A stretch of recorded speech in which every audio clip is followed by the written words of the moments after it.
We've heard it said that technology is neutral, but how we approach it matters greatly.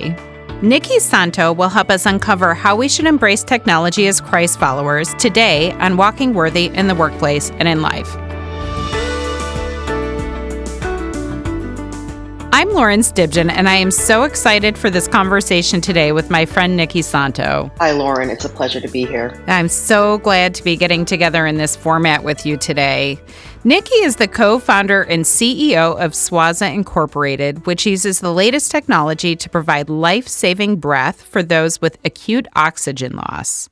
Niki has also served as a forum member for OpenAI and spends a great deal of time discussing the impact of technology in our world. In today's conversation, we'll discuss all of this and the hot topic button of AI. So, Niki, before we get started into AI, I would love to have you tell our audience a little bit more about yourself and your current position at Swaza. Well, Lauren, as you mentioned, I'm the CEO and actually a co-founder of Swaza, which is a Mountain View, California-based biotech company. And we've developed a oxygen nanotechnology that actually enables people who are experiencing respiratory distress to improve their lung function by having our fluid come in and oxygenate from the air and enable dynamic gas exchange at the surface of the lung. The key of our technology is that it's actually portable, stable at room temperature, and it's a low-cost technology that can be deployed anywhere in the world without advanced medical expertise and using simple devices. So this is a really important medical countermeasure for respiratory threats such as new emerging viruses, and we'll only continue to experience more respiratory threats in the future, I'm afraid. So this is really an endeavor to try to protect people's lives around the world. I came to the project actually as the first outside investor. I had been investing in deep tech, AI, fintech for over 10 years. But when I came across the Swaza technology, I knew it was something special. And I had myself undergone a profound personal life change in 2020 when I lost my mom to COVID, as well as two other older family members who were my dependents. I had gone through a period of deep self-reflection, understanding that God's purpose for me was to be a steward, not only of my resources, but of my time and talents. So I really wanted to focus on building things that matter. And when I came upon Swaza and its inventor, Professor Jay Rajadas of Stanford University Medical School, I knew that this was something that I needed to devote my time and attention and full effort to. That is so fascinating. Just hearing about your journey in investing in technology and AI and how a very significant life event for so many people, the pandemic, really brought you to this really precious technology that has the potential to save lives. How did technology help in developing this innovation? And how do you continue to use technology in your business today at Swaza? Yeah, so the idea of deep tech itself is really core to what we do as a business. Um, the foundation of the business, of course, are the values about bringing life-giving medicines to people. But what we do actually involves a lot of very sophisticated chemistry, manufacturing, surface science, even computational techniques, all brought together to be able to build things that are actually not only effective, but we wanted to make sure that these medicines and materials are safe for human bodies. So my background is actually molecular biology from Harvard, and I did my graduate work at Cambridge. And science and technology have always been a part of my training and my life. And actually, for deep spiritual reasons, I always considered understanding the natural world and, in particular, how human bodies work to be a reflection of God's grace and glory and his mind. And exploring this world through the lenses of science has actually deepened my appreciation for the creativity of God's mind. And so that has always actually been part of the the warp and the weft of our business is that we use this inspiration to invent new things. What a beautiful testimony to science and how beautifully God has worked through science in our human bodies at a cellular level.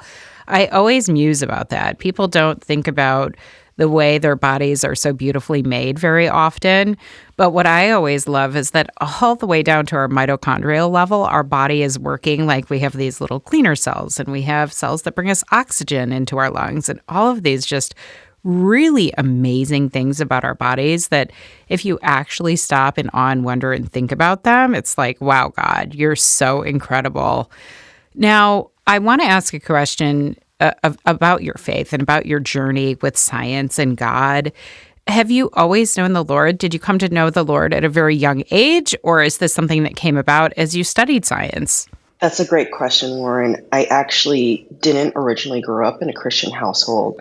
I'm very thankful to say that all the members of my families are now Christ followers.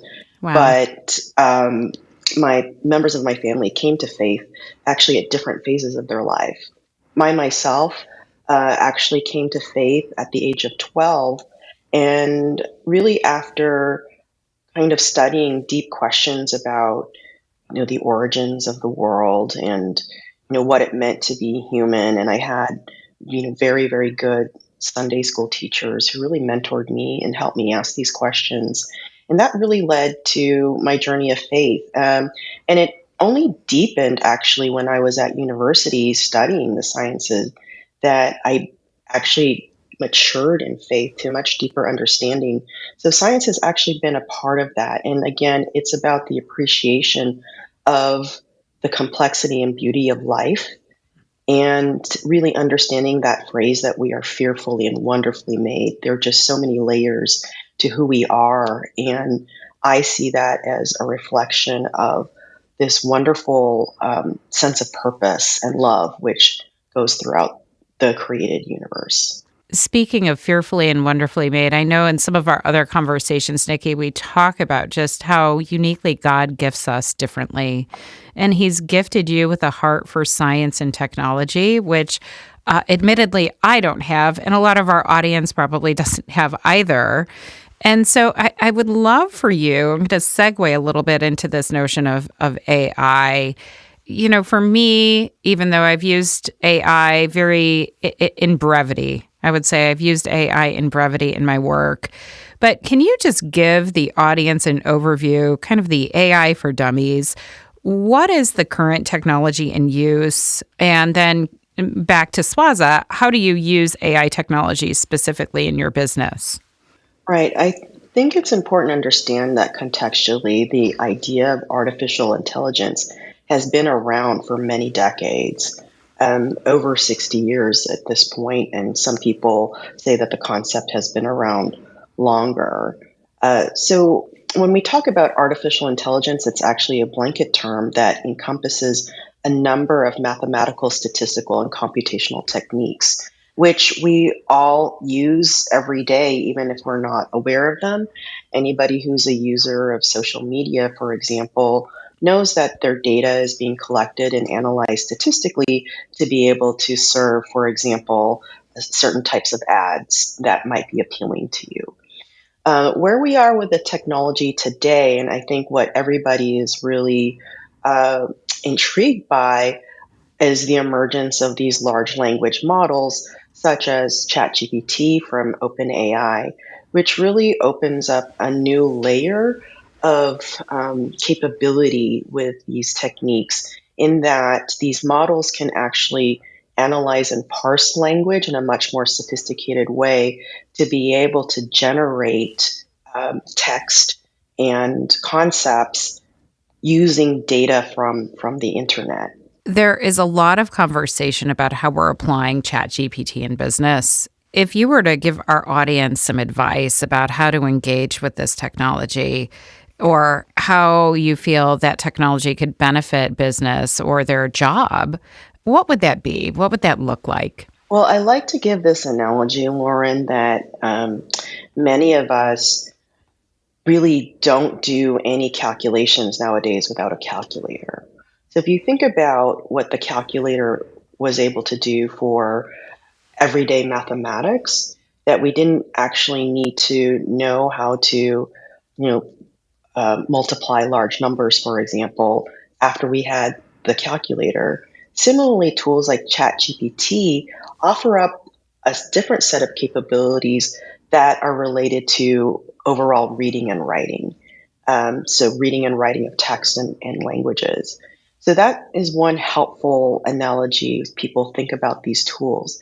Now, when we think about the use of these large language models in business, they actually can enable a number of efficiencies that weren't achievable before. That one person, for example, let's say someone who is coding for a large consulting firm and work that may have taken that person 4 days can be done in 4 hours using tools like ChatGPT to search um, code libraries and Copilot um, programming with the individual. So it can make certain tasks go a lot faster, particularly tasks where you have to search through and organize a lot of text based data. Hmm. If I'm thinking about language and I'm thinking about written work and conceptually understanding the technology, looking for certain words and algorithms and patterns of language, if I'm explaining that correctly,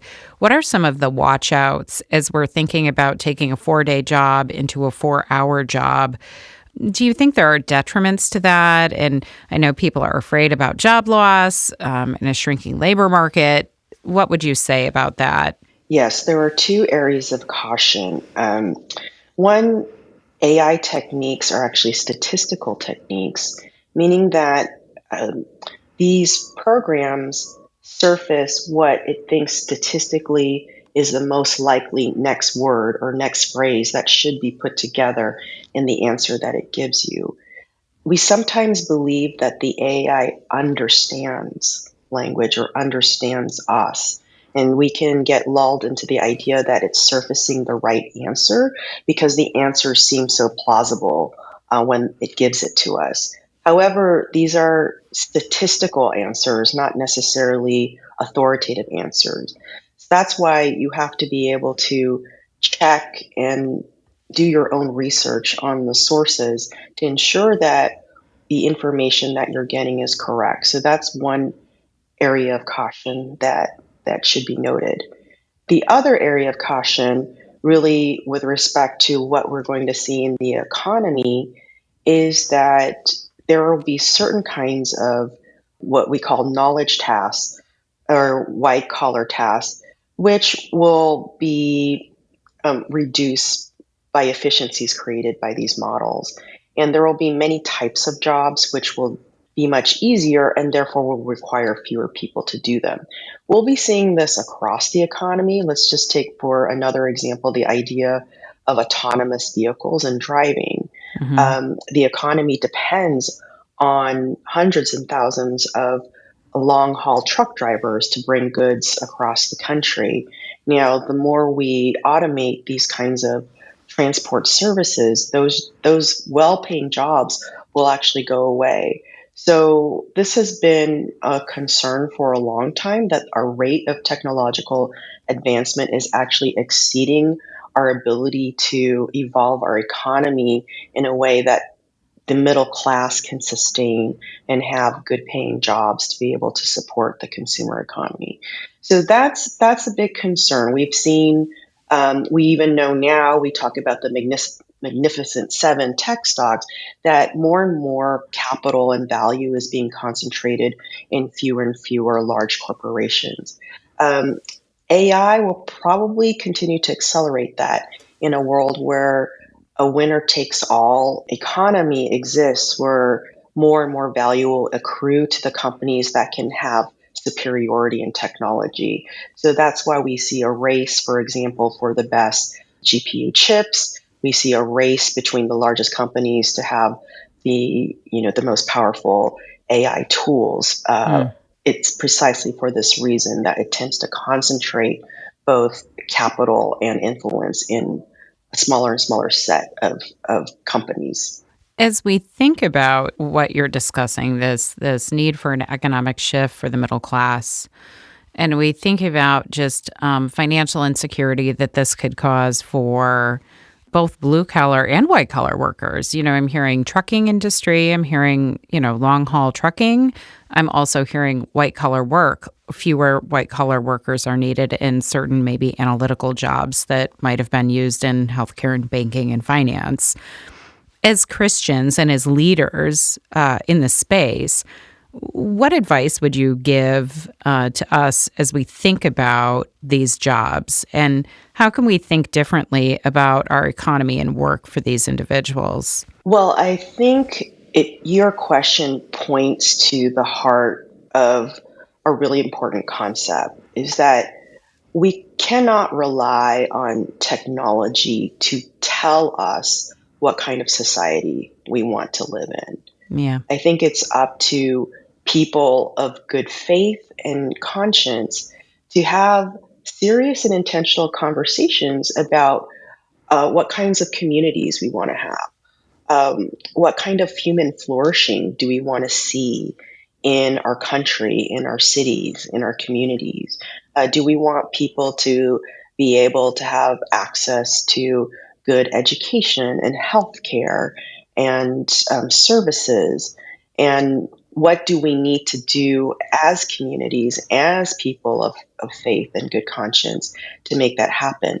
These aren't scientific or technical questions. These are definitely questions of human value, of what it means to have flourishing and what it means to have a good society. And I think too often we forget that these are not technocratic issues that can be solved through an algorithm or through some kind of technological intervention. It really requires us to be intentional about how we create how we want to live. I really love that answer, Nikki. And in fact, I think about you actually shared a very funny story at a conference we were at about a Waymo. And for people that don't know what a Waymo is, it's one of these self-driving vehicles that Nikki mentioned, not a truck. It's more like an Uber with no driver. And you shared an experience you had with a Waymo when you were trying to get a meeting. Can you share that with our audience? Yes, actually, I don't know why. I have had a number of actually interesting interaction with Waymos, but this particular incident that you're talking about, I was actually supposed to be picked up by my friend and actually one of my like co-founders of the company, Artem, in the Waymo that he was in. And I noticed that they weren't arriving, so they messaged me urgently that I needed to come to another location. Um, and I was walking over, and then I saw a big crowd and kind of a commotion because the Waymo had stopped in the middle of the driveway of a very busy parking garage. So there was a line of about 6 or 7 cars deep, honking their horns, and people stopping on the street. And all the while, my colleagues were waving at me frantically from inside the car because it wouldn't move until I got in and put my seatbelt on. So that was a funny situation in which we think that technology gets smart, but then it blocks traffic. And the drivers were so angry that they almost wanted to come and come to blows. Commandeer the Waymo. I remembered that because I think it's a good example of how we can't be overly reliant on this technology. It is imperfect. We're imperfect as humans. And ultimately, at the end of the day, it's humans that are programming the technology that's going into these automated systems, including AI. So going back to this notion of AI being an authority or understanding where the authority is coming from with AI, especially when we get to the written AI and not the mathematical and statistical portions of it, God's word. Okay. So we have a lot of people that love to read God's word online. I'm a paper Bible gal. I believe in holding paper, whether it's the Bible or a book. I cannot do Kindle. I never adopted a Kindle. I know that one of my questions has been, Do we run the risk of AI rewriting God's word? Have we seen that happening? How would you caution us in that sense? Well, I'm really encouraged by all the tools that have been developing over the last 20 or 30 years that have enabled God's Word and the Bible to be accessible to millions and millions of people. Translation has become easier than ever. Being able to search and study in very deep ways, I think, is easier today than it's ever been before. I think the good thing is that because we have such a robust tradition in Christianity around the world, East and West, of our love for the text, that we have such fundamental establishment, it would be very difficult for people to distort what the word says without it being noticed or caught. That said, disinformation can spread very, very easily online, and AI tools can serve to amplify that. So, if, for example, in social media, if you have negative, um, negative content and commentary or distortions about, for example, communities or communities of faith, those can be amplified and sent around the world even faster. So I think the problem is not necessarily distortion of the word itself, but I think distortion about the communities that communities of worship, if they are in areas of persecution, for example, they might be vulnerable to either coordinated social media attacks or amplification of propaganda, just depending on where you are. So these are some things that I think people around the world, whether they're involved in this technology or not,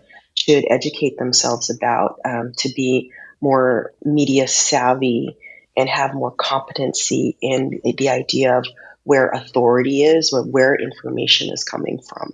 Do you have any resources that you would point Christians to? Maybe a favorite way to use AI or a tool that you've found very helpful in understanding how we can engage with AI as Christians? Because what I'm kind of hearing you say is what we put in is what we will get out of this technology. So, as Christians, it almost sounds like we need to be engaging with the technology to combat some of this misinformation. Absolutely. I think basic media competency is very helpful to teach young people and teach ourselves. There are a number of resources to get some basic sort of knowledge about the tools and how they work, and understanding how they work actually helps people to discern the limits of the technology. And I'll be happy to send you some resources which you might be able to share with your listeners in your resource page. That would be wonderful. Well, Nikki, before we close today, as a Christian working woman and a leader, one of the things you said early on in our conversation that really struck me is that you had really good Sunday school teachers that pointed you to Jesus. So, in a position of influence as a Christian leader, what is one bit of advice you would have for our audience that's listening today? I think, Lauren, I imagine that your audience is full of professional men and women who are very accomplished and have offered a lot to their businesses, workplaces, and communities. I would urge everyone to also think about the ways that they can be mentors to the next generation. We all invest in our families and in our communities of worship, but also, find younger people who you may not realize really look up to you and really want to learn from you as a professional, but you also have the opportunity to shape their ethics and how they think about the world. And it's really a beautiful experience to be able to mentor young people and people who are emerging and coming up through transitions in their education or just starting in their professional lives. And you have a lot to share and a lot to influence. So I encourage everyone to be a mentor It's really rewarding, and it's actually just an important part, a beautiful part of the way that we can help people flourish. Niki, today it was a wonderful opportunity for us to get to know a little bit about your heart for just how God has uniquely gifted you to love science. What is the website that people can visit if they want to know more about Swaza? People can go to www.swaza.life, L-I-F-E, to find out more. Wonderful. Well, again, Niki, thanks for your time today. Thank you, Lauren. And thank you for joining us for another episode of Walking Worthy in the Workplace and in Life.